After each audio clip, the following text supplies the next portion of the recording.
Look at this place. Wow.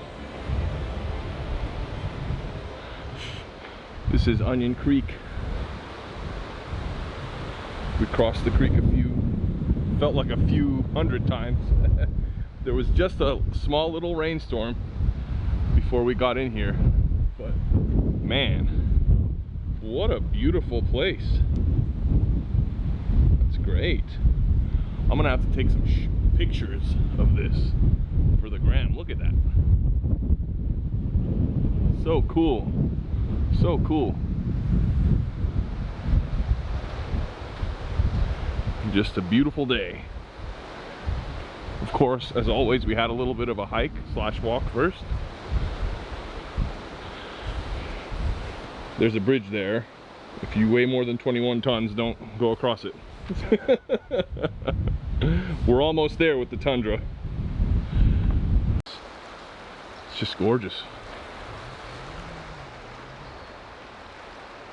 Beautiful canyon, Onion Creek. Beautiful, absolutely gorgeous. The creek's down there. You did a good job, Creek. You made a nice canyon. You carved it out well over the last millennia or so. Good job, dude. Look at that. I gotta take a picture of that. Gorgeous. Hold on, let me switch to camera mode.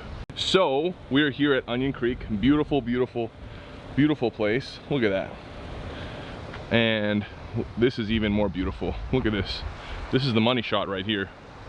This is the money shot. There we go.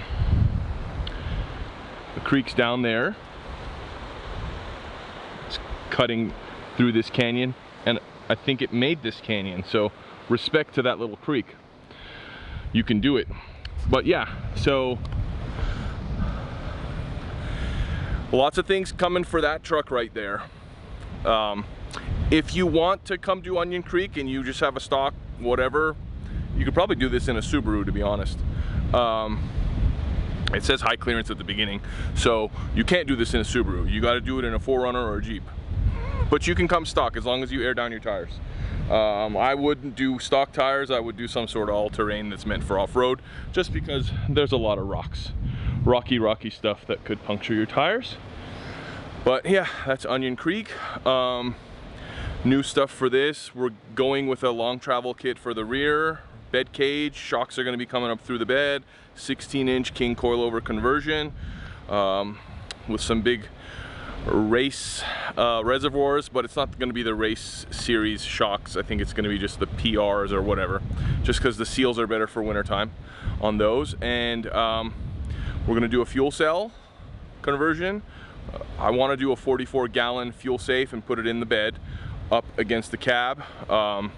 Spoke with Ben at Filthy Motorsports. We're going to be going through him. He's going to tune the shocks as well, and he said, you know, the fuel cell behind the axle low down is low, but at the same time it acts like a lever arm on that suspension. So he said that's going to be acting like it's 400 or 500 pounds. So he said it's better to be up against the bed so that the weight can be distributed to the front wheels as well. So that's what we're gonna do, and that makes me able to buy the big fuel cell, the 44 gallons, so maybe I can get rid of some of these rotor packs and stuff. Other than that, we're just waiting on a front long travel kit. I'm gonna keep the Total Chaos links in the rear. So hopefully Total Chaos hurries it up. I know they're in development, R&D. Hey, if you need someone to R&D them, I'm right here. Just let me get a set, I'll R&D them for you. Anyway, don't mind me. But next video will be the portal delivery slash drop off, install, all that stuff, and the 40s and the new wheels with the positive 25 offset from Method.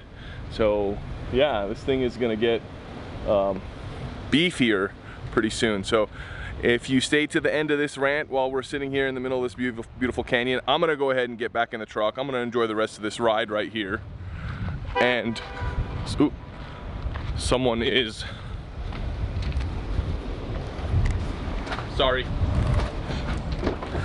That's my cue. Bye guys.